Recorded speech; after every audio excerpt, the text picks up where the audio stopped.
Okay, you're going to give your body 3 meals today. How much will you grow today? The children probably grow at a higher rate. But what is the maximum you'll grow? 1 pound? Hopefully not. But the soul, if there is a weight for the soul, you may grow by 10 tons.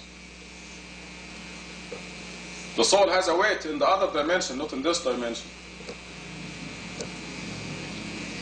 In this dimension, I think they determined that the soul is 1 ounce. They put a dying person on a scale, and they weighed him before he died and weighed him after he died. And the difference was 1 ounce. It's a scientific research. They wanted to catch the soul scientifically in the material world. But in the other dimension, wow, you know, when they go to the other dimension, they're going to see the angels and the jinns and all the other creatures of the other dimension. And one prayer, very easily, makes you grow by 10 tons. 10 tons. Iman, how many tons do you carry in your 18-wheelers? 80 tons? 40 tons, 80,000. 80,000 pounds over 2,000 is 20 tons. 80,000 pounds over 2,000 is 40 tons. 40 tons. Yes, 40 tons, yes.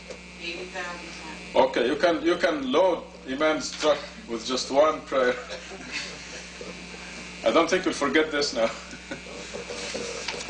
So this makes feeding, nourishing the soul all the more important.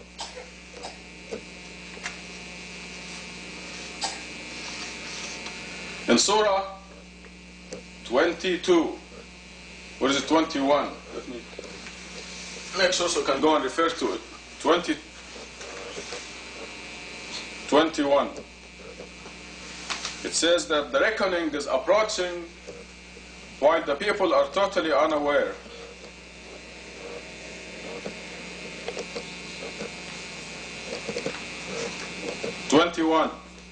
The reckoning for the people is fast approaching, while they are totally unaware, heedless. Reckoning of what? It's calculating how much you deposited in your account, how much growth you attained for yourself. And you can't just wait and wait and wait and then try to feed a shrunken soul. There is such a time where it's impossible. You have to do it every day. You have to do as much as you can. This is what we're really here for.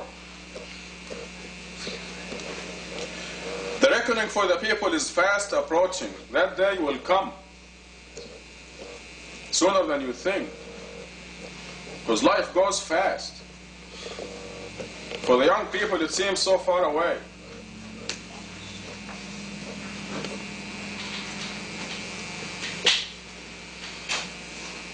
The reckoning for the people is fast approaching while they are totally unaware, heedless. Did you hear all the hullabaloo and the parties last night for the bodies that they throw away? They did nothing for the soul. If anything, they did things against the soul.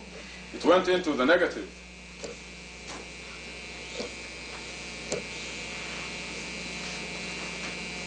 The health department was distributing condoms to the bars, so they give the drinks and condoms. I mean, what is this? You can be sure most of it is not legitimate relationships. I mean, Satan had a heyday last night. And these are negative. The souls go into the negative. That was on the news all day yesterday. You know, don't forget, get your condoms.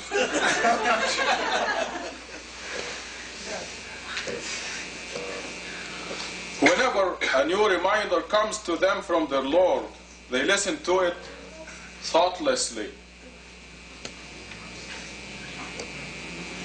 I mean, you remind them that they're going to throw away their body and their soul is going to remain forever and will be assigned a rank forever on the day of eternity. and they are thoughtless. Oh sure, they're so unaware. Their hearts are distracted. Satan succeeded in distracting them. And the wicked confide to each other, is he not just a human being like you? They will not take anything from you, any advice from you. They hate the advice. They hate the truth. Would you accept magic while you see? Their hearts are distracted. And in the second khutbah, inshallah, I think I discovered something I'd like to share with you that will help us not to be distracted. Tubu ilallah, repent.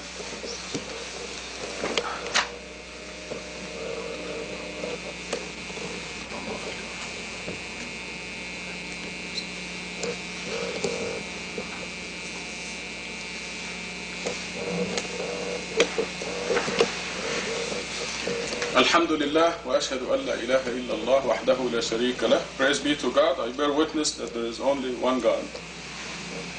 He has no partners.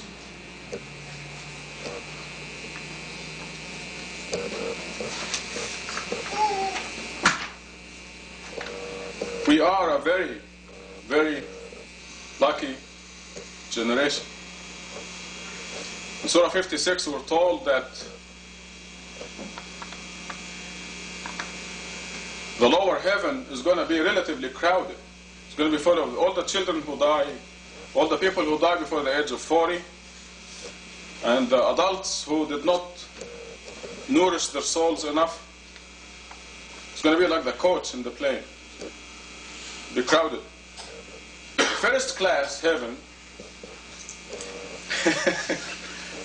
will not be crowded, big seats, comfortable. They all go to the same destination. See?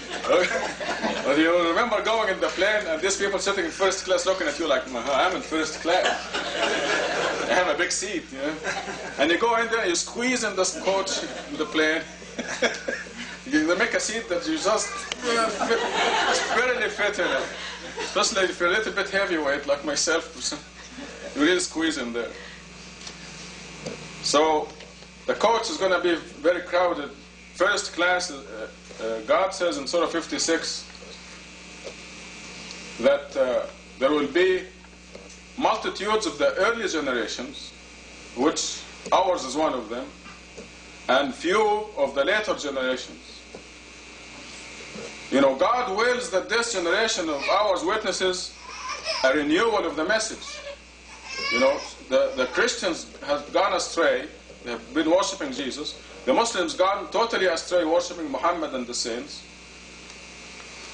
And the people forgot about God. And all of a sudden there comes into focus God alone message.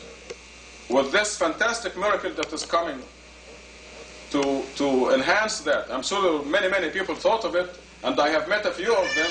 But they did not have the authorization or the power or this mathematical code in the Quran that points at God alone. 19 means God is one, God alone. And this is our generation. You can be sure that subsequent generations will be fewer of the people. Here we are, we're pounding on each other's head every day. Let's worship God alone. Let's worship God alone. You're idol worshipping. I am idol worshipping. We are reminding we are a lucky generation. There will be multitudes of us, of our generation, inshallah, in first class, in the high heaven. Now the difference is much greater than first class and coach of the plane. But then as the message, as they move further from our witnessing of the miracle, we are witnessing the miracle before our eyes. And as they move further, there will be less and less, according to Surah 56. So we are a very lucky generation. And this brings to us more privilege. I will not call it responsibility, I will call it privilege. To be much more careful, to do our 5 daily prayers, to observe God, observe His laws, make dhikr continuously. This reminds me, if we get distracted, the new dhikr. I was listening to the Quran the other day, and the reader in a beautiful voice was saying the part of Quran where God says, do they think that I do not hear their secrets and their conspiracies? Do they think that I do not hear their secrets and their conspiracies? And when Moses and Aaron said, we're afraid Pharaoh may kill us, God said, don't worry, I'll be with you, I hear and I see.